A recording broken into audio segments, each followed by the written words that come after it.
분노의 원인. 분노의 원인. 인간은 근본적으로 자기중심적 사고를 갖는다. 따라서 우리는 자기중심적 판단 기준에서 사물을 판단하고 현실을 이해한다. 이런 본성이 외부적 요인과 결합하여 분노가 생기는 것이다. 그래서 누가 나에게 마음에 들지 않는 행동을 취하거나 공격적인 자세를 보일 때 방어 자세를 취한다. 남에게 불평을 듣거나 공격받을 경우 화를 낸다. 그 화의 정도가 클 때 우리는 그것을 분노로 느낀다. 배우자가 어떤 요구를 모욕을 느낄 정도로 거부하거나 자녀가 부모의 간절한 훈계를 정면으로 거부할 경우 그는 화를 내기 쉬운데 그것이 심한 정서적 어려움을 야기할 때 바로 분노인 것이다. 구체적 사례를 유형별로 분류하면 다음과 같다. 스트레스. 스트레스는 자극이라고 할 수 있는데 적응하기 어려운 육체적, 정신적 자극이 가해졌을 때 살아있는 개체가 나타내는 반응이 강하게 표현되는 것이 분노라고 할 수 있다. 오늘을 사는 우리 모두는 누구나 각종 스트레스에 노출돼 있다. 자신의 외부를 향하거나 내부로부터 나오는 모든 갈등은 스트레스와 연결된다. 따라서 다음에 나오는 모든 내용도 스트레스를 유발하기 때문에 분노라는 반응이 생기는 것이다. 다른 사람이나 사회로부터 부적절한 대접을 받거나 귀찮은 존재로 취급을 받을 경우 스트레스와 더불어 심한 분노를 느낄 것이다. 직장에서도 사원 간, 상사와 부하 간 스트레스가 발생할 소지는 다분하고 그 결과는 분노로 번질 가능성이 높다. 스트레스는 자신과의 싸움에서도 생긴다. 피로나 과로로 인한 짜증으로부터 외로움과 질병의 고통, 학업으로 인한 수면 부족, 비만 치료를 위한 여성의 다이어트 등은 우리 생활 주변에서 어렵지 않게 볼 수 있는 스트레스 요인들이다. 새로운 적응. 서로 처음 만나 사귈 때 한정된 좁은 눈으로 상대방을 바라보게 된다. 그러므로 장점만 보일 확률이 매우 높다. 젊은 남과 여는 본능적 사랑의 감정에 빠질 가능성이 크다. 지혜로운 사람이라면 처음 만나 사귀는 동안에도 의견의 상충이나 크고 작은 충돌이 있을 수 있다는 점을 알아야 된다. 그러한 갈등을 현명한 방법으로 해결해온 경험이 있다면 그 같은 경험은 결혼 후 웬만한 갈등을 원만히 해소하는 데 도움이 될 것이다. 그런 경험이 별로 없는 데다 자기 자신의 일에만 몰두하면서 상대를 생각할 겨를 마저 없이 살다 보니 불평불만 등 스트레스 요인이 발생했을 경우 해소책 마련이 어렵다.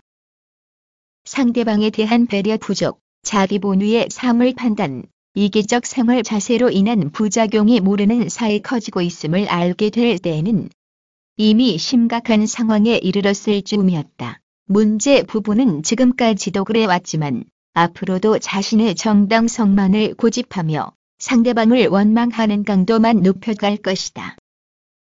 경제적 어려움. 가정에서 경제적 어려움이 크면 가족 간 갈등은 의외로 깊을 수 있다. 그 같은 불화가 깊어지면 피차 스트레스의 원인이 되고 끝내 분노로 번질 가능성이 높아진다. 걱정 근심은 갈등을 유발하고 불화로 번져 끝내 분노로 이어지기 쉽다.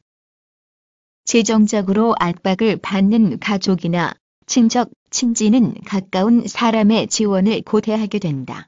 그러나 각자가 다 가치 정도의 차이가 있을 뿐 힘드는 현실을 살고 있기 때문에 도움을 주기가 쉽지 않다. 그러나 그로 인한 가족 간, 친척 간 불화나 스트레스는 이만저만 큰 게 아니다.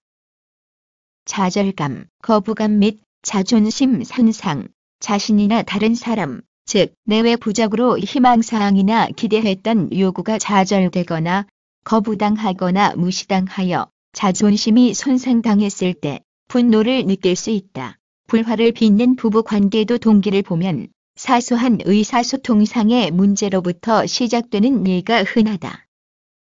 일반적 관계에서도 그렇지만 친밀한 관계일수록 이런 문제가 더 자주 생기며 결과도 더 심각하다. 문제는 상대방의 존재나 의견을 존중하지 않고 무시하는 데서 비롯되는 예가 많다. 그가 나를 따뜻이 대해주고 아끼며 사랑해주기를 기대하는데 그런 욕구를 등한시하면 실망과 좌절을 느껴 심하면 파경으로 빠져든다.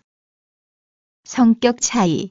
사람에 따라 느끼고 생각하는 바를 겉으로 드러내 거리낌 없이 말하기를 좋아하는 활달한 외향적 성격도 있고 반대로 속내를 좀처럼 드러내지 않고 가급적 희노애락의 감정을 쉽게 드러내지 않는 내성적 성격도 있다.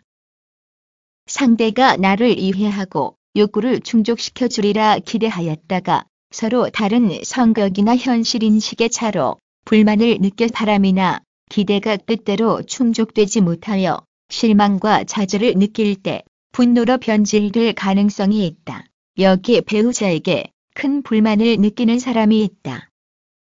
그 이유는 배우자가 성실하지 못하고 역할에도 허점이 많다는 것이다. 결혼 5년여가 지나도록 어른 모시기에 소홀하고 아이들에 대한 관심도 부족하며 상대에 대한 자세 또한 무관심과 태만으로 일관하고 성격 또한 지나치게 이기적이고 거칠어 원만한 부부관계 유지가 어렵다고 여긴다. 최근에는 적반하장격으로 툭하면 불평불만을 늘어놓기가 일수인 모습이어서 분노는 극에 달하고 있다. 배우자는 해외, 국내 출장까지 잦아 집을 비우는 날이 많음은 물론 부부간 잠자리까지 드물어 이게 부부 사이인가 싶을 정도로 남남 사이가 되어 있을 정도이다. 그의 부모도 그와 다를 바 없이 배우자에 대해 노골적인 불만 불평을 들여대기 일쑤이고 이혼이라는 최후의 사태를 암시하는 듯한 발언을 서슴없이 내뱉어 배우자의 분노도 폭발 직전에 이르고 있다. 배우자는 왜 할 말이 없겠는가, 자신만이 다 옳다고 생각하는 속 좁은 사람 등등 마음에 들지 않는 면이 너무 많고 답답하다. 결혼 전에 생각하던 상대에 대한 좋은 생각은 거의 다 없어졌다. 사람은 누구나 상대방으로부터 자존심 상하는 대접을 받았을 경우 화가 치밀어 분노를 느끼기 마련이다. 뚜렷한 이유 없이 상대를 비방하거나 부당한 요구를 하고 무시하는 언행은 위험하다. 정당한 요구를 거절하거나 자존심이 상할 대접을 받았을 때에도 분노는 느껴질 수 있다. 자신의 내부에서 느끼는 갈등, 목표 설정이나 성과 평가 등에 관한 의견 차이로 생기는 갈등, 서로 다른 역할로 인한 갈등, 서로 자기 본위로 생각하는 사람들의 이질적 기대에서 오는 갈등 등은 모두가 분노 유발의 원인이 될 수 있다. 피로. 사람은 누구든지 몸이나 마음이 피로할 때면 평소와 달리 짜증이 나기 쉽다. 가족 각자는 구성원 상호 간 서로를 대하는 자세에서 위로와 위안을 받을 수도 있고 반대로 불평불만으로 인한 스트레스로 분노를 유발할 수도 있다. 가정 밖의 사회생활에서도 마찬가지이며 가정과 사회생활이 상호작용을 하여 서로 영향을 미치기도 한다. 따라서 가족 중 심한 피로를 느끼는 사람이 있을 때에는 그를 위로 격려하며 편히 쉴 수 있도록 해줘야 된다.